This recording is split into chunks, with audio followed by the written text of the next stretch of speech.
Hello friends, जय माँ बकला मुझियादा से मैं घर पे आ चुकी हूँ कल और सबका काम भी अच्छे से कर दिया है। हालांकि बर्थडे के दिन बाहर थी, जो काम करने गई थी वो वकू भी पूरा हो गया है। और आज है मार्गशीर्ष का अंतिम गुरुवार। आज के दिन मैं तो यही कहूँगी, हर कम से कम 9 सुहागनों को आके, नहीं कुछ है आपके पास तो हल्दी कुंकू का टीका लगाइए और अपने सुहाग को मंगलसूत्र पे टीका लगाइए। सबको बोलिए आशीर्वाद दे। देखिए आज मैं भी अपने केशव के पापा के नाम से खूब सजी सवरी हूँ कि आज मेरे पास 9 औरतें आएंगी। आज तो अन्नू जी लेके आ रही हैं अपनी महिला मंडल को, क्योंकि मुझे यहाँ के लोगों को नहीं बुलाना है। मेरे केशव के पापा को नहीं पसंद है कि मैं किसी को भी ऐसे यहाँ के लोगों को बुलाऊँ। तो उन्होंने बोला है कि जिसको बुलाना है बुलाए, यहाँ के लोगों को नहीं बुलाने का। उनको नहीं पसंद है कोई भी।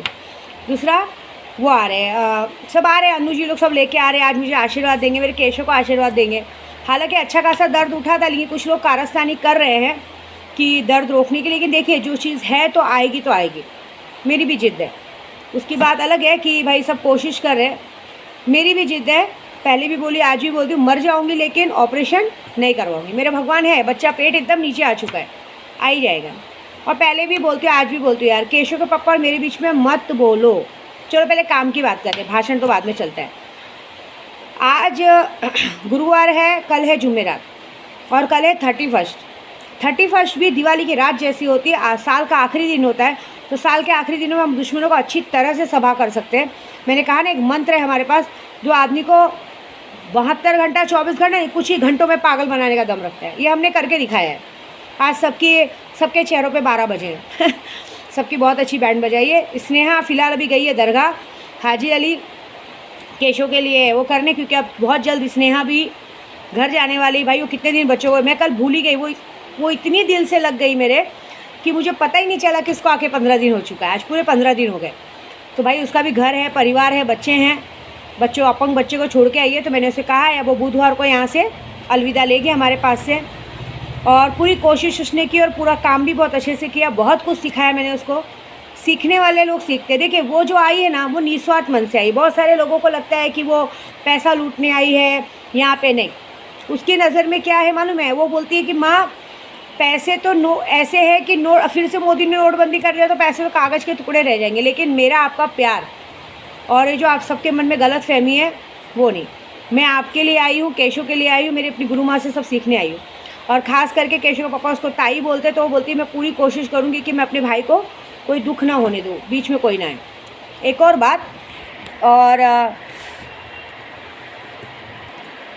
बात ये मैंने अपने बर्थडे के दिन अपने एक्स हस्बैंड को मैसेज भेजा था यूट्यूब के ज़रिए कि मेरे बीच में मत पड़ो। क्या है ना, देखो उसके बात समझ में नहीं आती है। जैसे मैंने कहा उसके भाई वकील है। देखिए सबसे पहली बात, मैं किसी के परिवार तक नहीं गई हूँ। मैंने 19 साल कभी मगजमारी नहीं, कभी बीच में बोला नहीं, तो आज भी नहीं ली। मैंने अपने एक्स हस्बैंड को जवाब दिया है कि बच्चों का एलसी निकलने के बाद उसकी गांड तो मैं मारूंगी और बहुत बुरी तरीके से मारूंगी। क्यों, या पूछो क्यों बोल रही मैं? क्योंकि कल मैं जैसे ही आई, घर में बैठी, मुझे आधा घंटा भी नहीं हुआ था आए, मेरी बेटी ने, केशव का पप्पा मुझे फटाफट मिलने आए थे। उसके सामने केशव के पप्पा ने भी ये बात देखी। उसके सामने मेरी बड़ी वाली बेटी ने मुझसे सवाल किया कि क्या तू यूट्यूब पे नाम ले रही है वकील। मैंने क्या कहा, पहले बात सुनने का। मैंने बोला मेरे बच्चों तक, मेरे केशव के पप्पा तक नहीं आने का, समझ रहे हो? और मुझे ये कहा गया कि मुझे भारी पड़ सकता है। मुझे भारी पड़ सकता है? मुझे? अरे भारी तुम लोगों को पड़ेगा। जब नशा दिया जा रहा था और ये जो मेरे एक्स हस्बैंड है, मेरे अपने ही लोगों का साथ दे रहे थे, मेरे नौकरों का साथ दे रहे थे, हाँ, तब तुम लोग की बत्ती कहाँ गई थी? तब तुम लोग की पहुँच कहाँ गई थी? बताओ। अच्छा चलो मैं तो अनपढ़ हूँ, मैं तो 10वीं फेल हूँ, लेकिन जहाँ पे है भाई मेरे एक्स हस्बैंड, मतलब जो है एक आदमी एक्स हस्बैंड, मतलब जिससे मेरे तलाक हो चुका है, उसके घर में वकील है, डॉक्टर है, पुलिस है, इंजीनियर है, सब वेल सेट पढ़े लिखे हैं। हाँ, लेकिन उन पढ़े लिखों को ये समझ नहीं है कि इस गलत आदमी का साथ नहीं देना चाहिए। इस आदमी ने ऑलमोस्ट सबको बर्बाद किया है। हाँ, ये थोड़ा सा रोना मुँह लेके, सीधा मुँह लेके दिखा देता है। विद्या देवी गाली देती इसलिए बुरी है।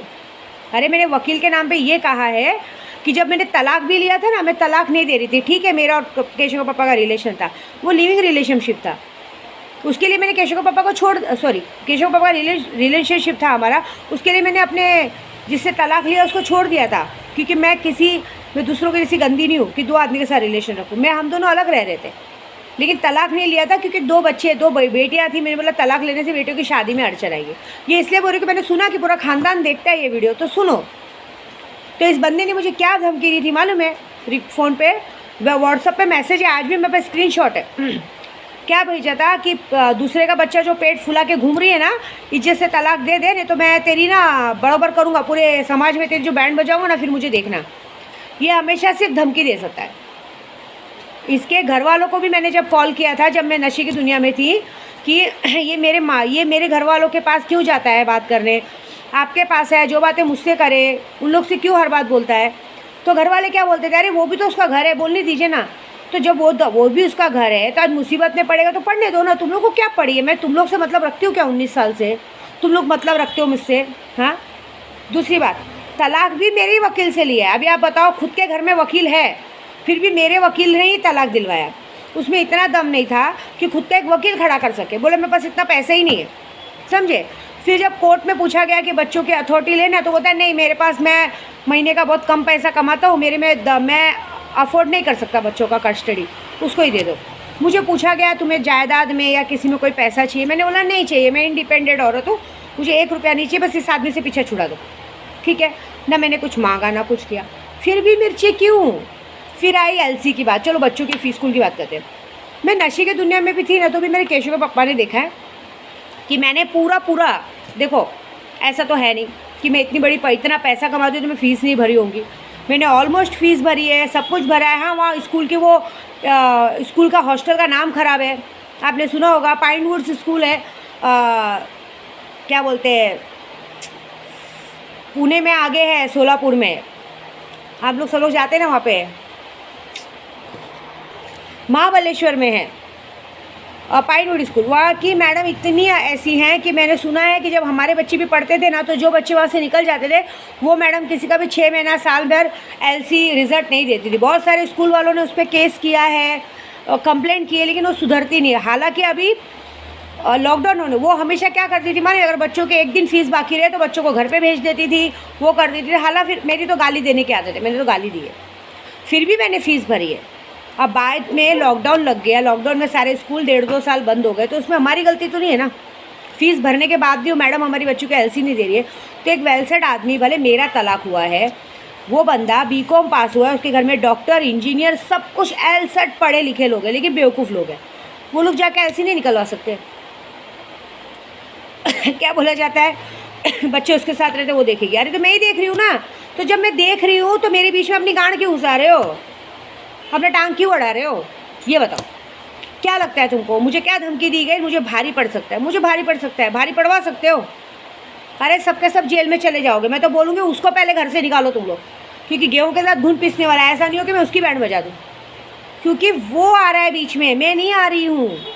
मैंने इज्जत से तलाक दे के हट चुकी हूँ। मेरा एक ही बात है कि तू अपने घर खुश रहे, मैं अपने घर खुश हूँ, तू मेरे बीच में मत आ। फिर भी वो उंगली क्यों करता है? आज मैं गांव में थी, गांव से लेकर अब तक मेरे को फ़ोन करके, मैसेज करके 2 से 3 बार उसने मुझे परेशान किया है। बच्चों के स्कूल का वकील से बात करो। मैं ही वकील क्यों खड़ा करूँ? तू वकील क्यों नहीं खड़ा कर सकता? भाई तेरे घर में वकील है, इंजीनियर, इज्जत नहीं है ना, कैसे इज्जत करेंगे? तूने कभी किसी को इज्जत दी है? ये बंदे ने खुद के घर वालों को कभी इज्जत नहीं दी। कामापुर्ती मामा यूज़ करता है सबको, ये क्या करेंगे? और रही बात मुझे भारी पड़ने की, आओ मैदान में। ऐसा नहीं हो लेने के देने पड़े, जो बची कुछ इज्जत है तुम लोग की वो भी ख़त्म हो जाए। क्योंकि मैंने नहीं, तुम्हारे घर में रिकॉर्ड है कि कभी कोई बहुएं सुखी रही नहीं है ना। तो मुझे ज़्यादा बायोडाटा नहीं देना है, मुझे सिर्फ मेरे से मतलब है। भाई तुम लोग के घर का को तुम लोग जानो, मेरा तलाक हो गया, मुझे उधर का बोलने का हक़ नहीं। मेरा बस एक ही हक़ है, मेरे तक आए ना तो मैं तुम्हारे घर में घुस के सबको मारूंगी, गांड फाड़ के मारूंगी, चाहे तुम लोग कितने भी करोड़पति हो, मुझे उससे कोई मतलब नहीं। मैं सिर्फ इतनी जानती हूँ कि मैं एक विद्या देवी हूँ। मैं अपने 3 बच्चों को पा रही हूँ, 4था बच्चा पेट में लेके घूम रही, किसी से 1 रुपया मांगने जा नहीं रही हूँ, किसी को बुला नहीं रही हूँ घर पे। मेरे बच्चों के बीच में, मेरे केशव के पापा के बीच में नहीं आने का। जो आया वो मौत की सीढ़ी चढ़ेगा, बस बात खत्म। क्योंकि मैंने आज तक इतने सालों में जो भी कमाया है अपने बलबूते पे कमाया। मैंने कभी किसी को ब्लेम नहीं दिया, कभी कुछ नहीं। उस कुत्ते को भी उंगली 19 साल खिलाया है, वो नौकरी करके भी बैठे ही रहता था। ये बात उसके घर वाले बखूबी जानते। तो मेरे एक ही इंटेंशन है, अगर किसको मेरी बात बुरी लगी है तो भाई घर वालों का नाम मैंने बीच में लिया नहीं है। मैंने उस बंदे से सवाल किया क्योंकि वो रह रह के उंगली करता है। इसका पूरा सबूत मेरा वकील है, और मेरे वकील ने इस बार धमकी भी दी है कि मैडम का नाम बीच में बार बार लेने का नहीं। फ़िलहाल टेंशन मत लो, हरेसमेंट का केस का पेपर तैयार हो रहा है, जाएगा। और एक बात और, मत मजबूर करो कि क्योंकि नशा देने वाले दे रहे थे, तुम क्या कान में तेल डाल के सो रहे थे। ऐसा नहीं हो कि तुम्हारे पे अगर बैंड बजे तो तुम्हारी पूरी ज़िंदगी जेल में सड़ जाएगी। लेकिन मुझे तुम्हें जेल से सज़ा नहीं देनी है, मुझे तुम्हें ऐसी सज़ा देनी है कि भगवान तुम्हें कीड़े पड़ के मारे, सड़ा के मारे। कितने पाप किए, क्या किए पता है ना। मतलब एक विद्या देवी ने प्यार किया तो गलत हो गया है कि नहीं भाई। तुम लोगों को जो माँ चुदाना है चुदाओ, लेकिन एक और बात, मेरे बच्चों के बीच में, मेरे बीच में नहीं आने का, मेरे बच्चों को नहीं चढ़ाने का। अब ये बात मैं सबूत के तौर पे बोल रही हूँ क्योंकि मेरी बेटी की आदत है, वो जब भी केशव के पापा बैठे रहते उसके सामने ही आके बात करती है। तो मैंने उसके सामने ही जवाब दिया कि बेटा आप अपने पढ़ाई से, अपने करियर से मतलब रखो, मुझसे मतलब नहीं रखने का। मेरा जो है मैं काम करके दे रही हूँ। तो बस यही, एक बार एलसी निकलने दो, फिर फेस टू फेस बैठ के बात करेंगे और बहुत अच्छे से बात करेंगे, ये तो पक्का है। तो बच्चों के ज़रिए धमकी नहीं देने का। मैं फ़ोन करती हूँ क्या, मैं मैसेज करती हूँ क्या, नहीं ना। तो मुझे डायरेक्ट बोलने का। मेरे वकील ने तो इनडायरेक्टली बोला, मैडम ना आप कॉल करने का ना मैसेज करने का, जो करते हो करने दो, हम पीछे से जवाब देंगे। अजीब ज़बरदस्ती है। अरे आप लोग को सबको पता है ये इतना बेशरम आदमी है। ये मेरे बच्चों को पूछता है कि अंकल आते हैं तो क्या मम्मी के साथ बेडरूम में जाके सोते हैं। आप बताओ, मेरा पति मेरे साथ बेडरूम में नहीं सोएगा तो क्या बाहर सोएगा। क्या बोलता है बच्चों को, जाके बोलता है कि बच्चों को कि बीच में रहने का, मम्मी और अंकल के बीच में रहने का।